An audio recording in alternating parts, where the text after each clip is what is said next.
Okay. Where's my glasses? Right here.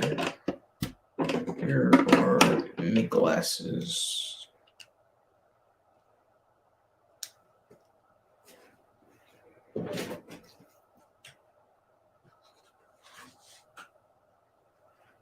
Now let me make sure that my live stream is working. Yep, it is on. All right. And now I just need to see.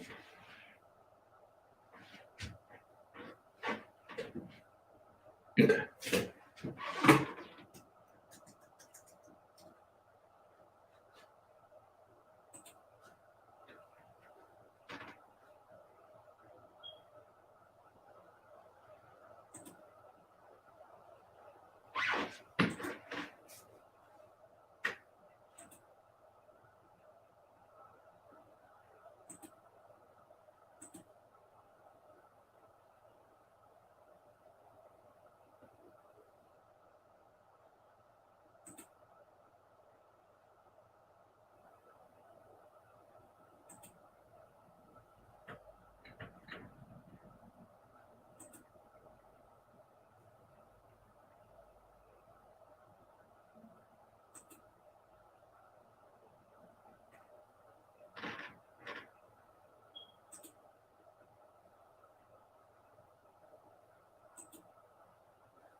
All right.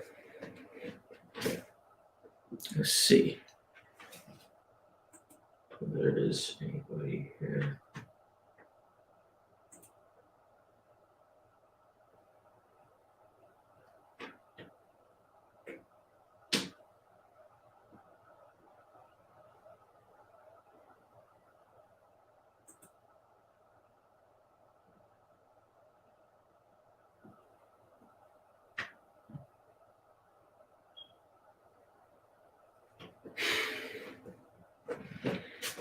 All right, time for me to get started. There's nobody here, but it's a live stream on YouTube, so I can pretty much just have people watch it like right after. So, I want to make this clear that recently I had gotten promoted to, well, level 4, but also to researcher. So, I'm no longer assistant researcher to Dr. Dane. Well, former Dr. Dane. Because let me just explain before I get to the class. What happened was, hold on, let me check what the time this is. 3:33. So what happened was earlier, because yesterday, I told you about Dr. Dane. Something was going on, and he was supposed to be teaching the lectures and stuff. And problem is that on the day of the lectures, well, not exactly on the day of the lectures. It was pretty much like, I think. Yeah, it was on the day of the lectures. So what it is that he got detained by security. Then he was brought into questioning because apparently he had did something to some of the Foundation personnel. So that must be the mail. Give me a second. I'll be right back.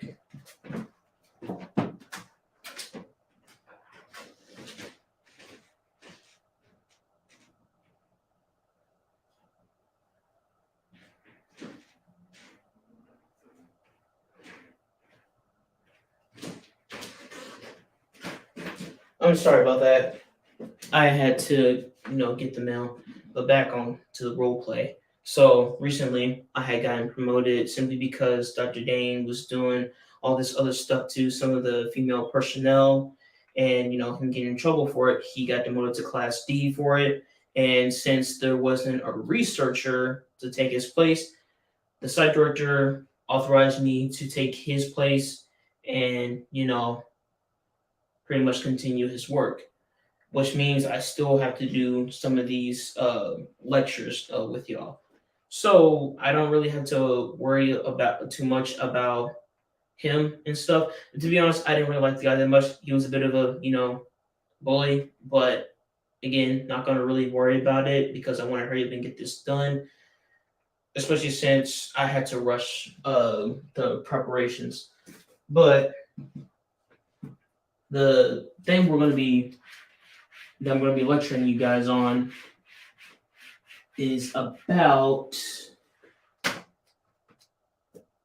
the K class scenarios. So K class scenarios, it basically just means like scenarios that could happen in like large areas or basically the whole world, right? So I'm gonna just go ahead and get right to the point. In my last lecture, I had talked about XK class. So I was basically giving examples to the security clearance 1 personnel about XK class. But since you're security clearance 2, I'm pretty much giving you a lecture about this. So pretty much you all should know what XK means. Let's say, for example, here is Earth. Got all of this, all of that, and this, right? So let's say this is Earth. SK class, doesn't matter in what way, SK class means that if there's an entity that is strong enough to have Earth and just pretty much, that's basically just the end of the world scenario. So pretty much that's what it means, end of the world scenario. So if you ever hear somebody in the foundation say something like XK class scenario, then that's pretty much what they mean. Let's see here. So basically, keep in mind XK scenario means end of the world. So that's what I was talking about in my last lecture. I was bringing up Apollyon. Y'all should be familiar with Apollyon. Apollyon means to have an SCP that the foundation it can't contain because it's impossible to contain. So they can do stuff like that. They can cause an XK class. At least some of them. But I also gave that other example talking about how, because I'm not sure if some of the people who gave you lectures when you was taking your level 1 clearance lectures, that I'm not sure if they explained it to you, but sometimes Apollyon doesn't have to mean destroying. Sometimes it can mean that the anomaly is tricky to catch and you just can't catch. It's impossible to catch them and put them in containment. They got to be like, for example, a leprechaun or a gremlin, and they're just so small and fast and just hard to catch to the point where it's just pretty much impossible to catch them. That would be considered Apollyon. But again, they will also still be considered Keter because we don't really usually, use Apollyon. But because Safe, Euclid, and Keter are the main ones that we use the most. Apollyon and Thaumiel neutralize. Well, we use neutralize. You should know what neutralize means, but like Thaumiel and Apollyon, we don't use much. I'm sorry, I'm getting a little bit off track. That's level clearance 1. I'm gonna get back to the topic. Now, moving on to CK. CK means end of reality. So XK means end of the world. CK means end of reality. So, take for example, your this is like your kitchen, right?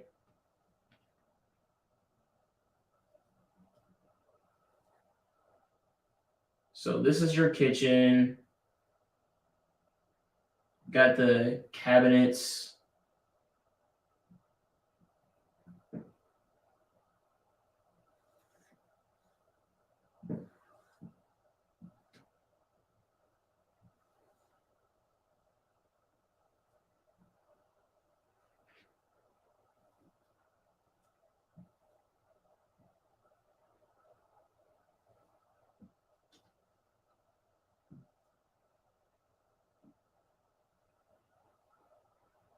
Okay.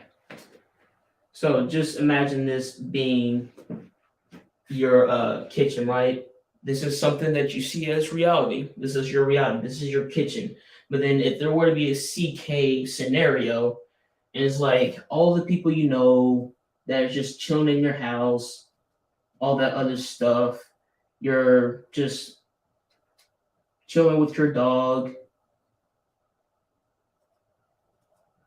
And then if there were to be a CK scenario or something like that, then just like an end of the world scenario, if anything, this is probably probably worse than the end of the world scenario, simply because it's reality. So if it's reality, that can not just affect Earth, it can also affect the outer space or whatever, which means um,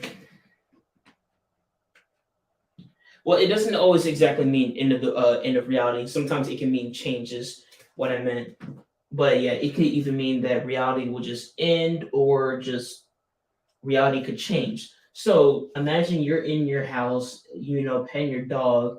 Then all of a sudden, your dog turns into some kind of I don't know, chair. All because a deity wanted to change reality, and they wanted you to become, let's just say, I don't know, a monkey.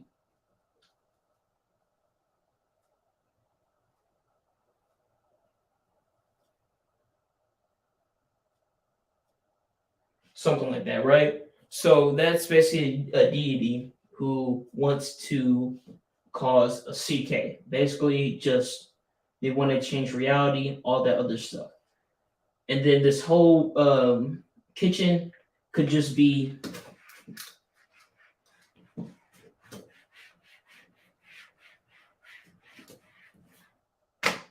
some kind of wasteland with millions, not millions, but hundreds of dead trees,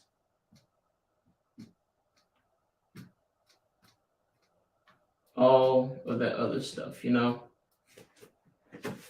Basically, that is an example of CK, just changing reality. Anything that you know could be changed into a deity's will or something like that, into their image. So that's pretty much what CK means.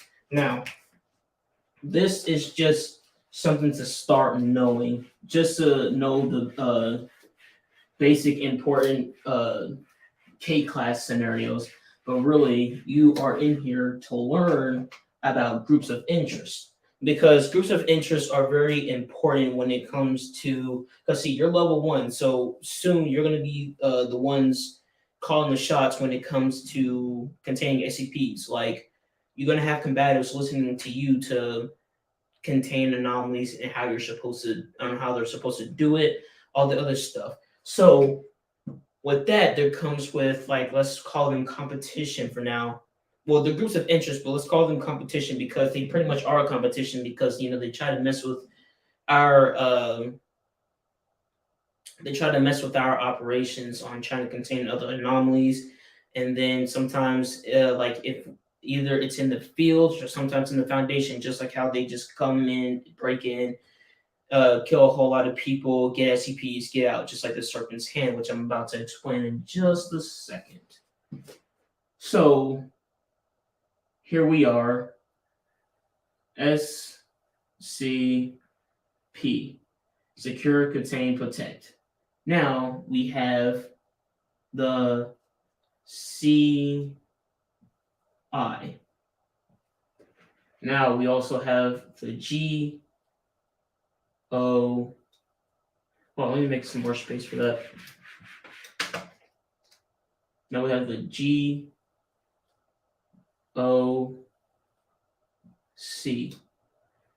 And last but not least, you have the Serpent's Hand. Now, sometimes these groups of interest, otherwise known as, like I like to call them, competition, they sometimes they're not always hostile to the Foundation, and they're not hostile to each other most of the time, but but like they can come to agreements and stuff, but they do get hostile to each other. So sometimes they do, sometimes they don't.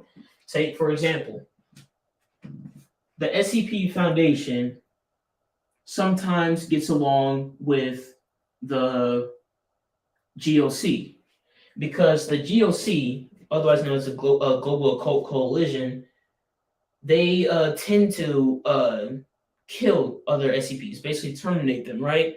So that's something that because see, these two right here are pretty much not any different in some of the ways they do when it comes to like the SCP Foundation, because the GOC are similar to the SCP Foundation because of termination of anomalies, right? Because we keep anomalies in cells and all the other stuff in containment, right? So pretty much you think that we don't terminate SCPs. We want to keep them there so we're not doing anything evil by killing them, but we also want to keep them away from, the public or whatever. That's far from the case. Sometimes we terminate anomalies either to make space or if we actually need to. Take, for example, 096. He needs to be terminated because he could cause an XK class scenario, like I was explaining earlier. So sometimes the SCP Foundation gets along with the GOC, and sometimes the GOC gets along with the Foundation.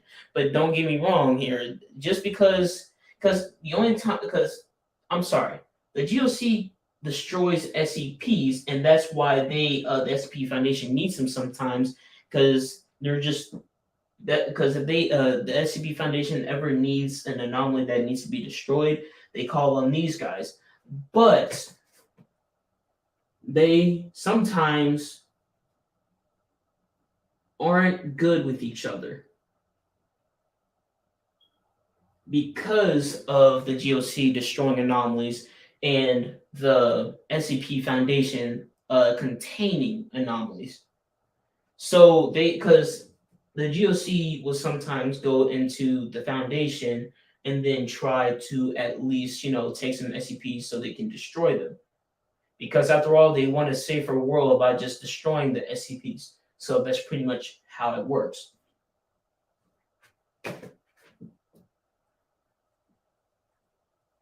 So moving on to the next one, right? The SCP Foundation has its fair share of troubles when it comes to the Chaos Insurgency. If anything, that's where most of their problems come from when it comes to like a group of interest.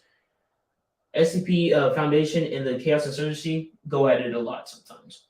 So again, like the Chaos Insurgency is no different from the SCP Foundation a lot, simply because because the SCP Foundation has anomalies in containment, while the CI or Chaos Insurgency will take some of the anomalies in containment and then put it in their containment, but use it for their own gain though. While the SCP Foundation, they don't exactly use anomalies in their own game. They just use anomalies to research them and determine if they need to be terminated, all the other stuff. So that's pretty much an explanation that I could give about that. Now, I am not sure if the SCP Foundation seeks help from the Global Occult Coalition to like fight against the Chaos Insurgency, but as far as I know, these two right here, the Foundation and the Chaos Insurgency, we just go at each other's throats a lot. Now, Chaos Insurgency and Serpent's Hand. Now, they don't exactly get along as well, but they don't get along as well with each other as much as Serpent's Hand doesn't get along with the GOC. And I'm going to explain that in a second. So pretty much the Serpent's Hand sees the CI the same way as they see the Foundation. Pretty much they just use anomalies, put them in cells like containment, all that stuff. Pretty much no different, but they use anomalies for their own gain. So if anything, they probably hate us the least, while they hate them. So like we're in fourth place.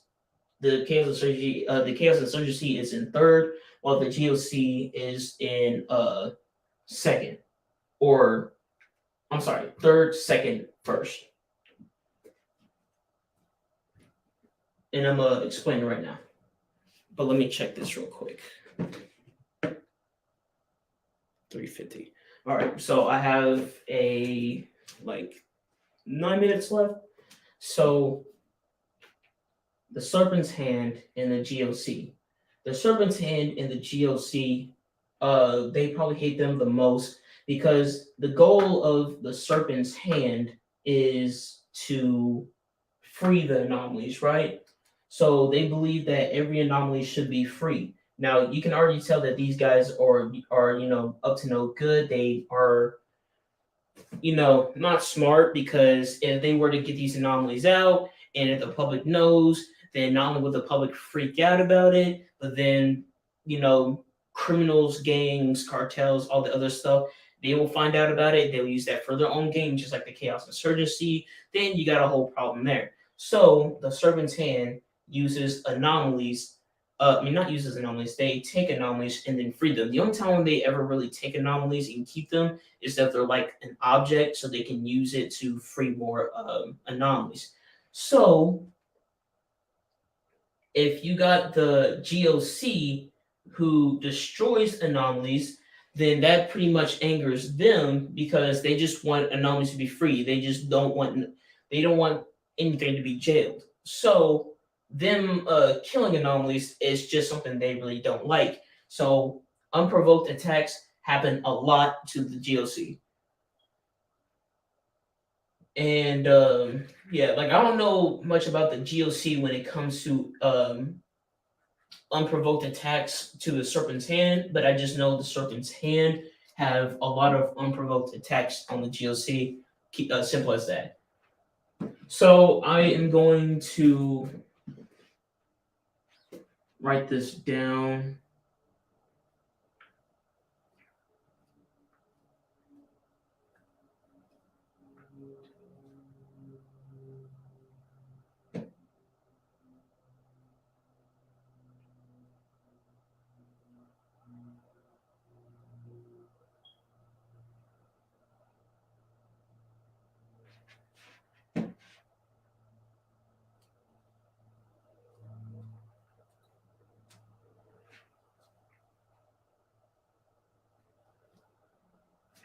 Hold on, let me make sure I got this spelled right.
Let me fix that.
All right, so that's pretty much all I have to show you. I'm sorry I took a long time writing that down, simply because I have to wrap this up. So I'm letting y'all look at this for a little bit so you can know what some of these mean, and pretty much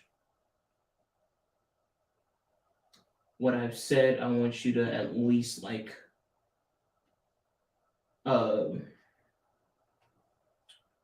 rethink it, like think of what I said, and then just remember it, because I do have to wrap this up. This is supposed to be a short class, anyways, simply because there wasn't really much for me to teach you with this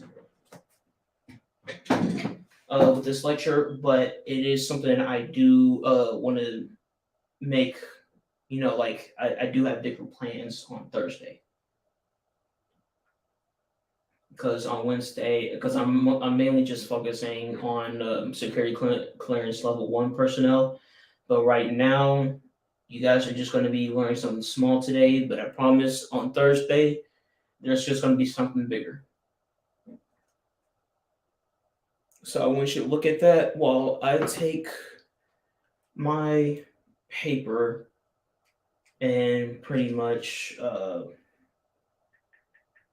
look at what I need to do next.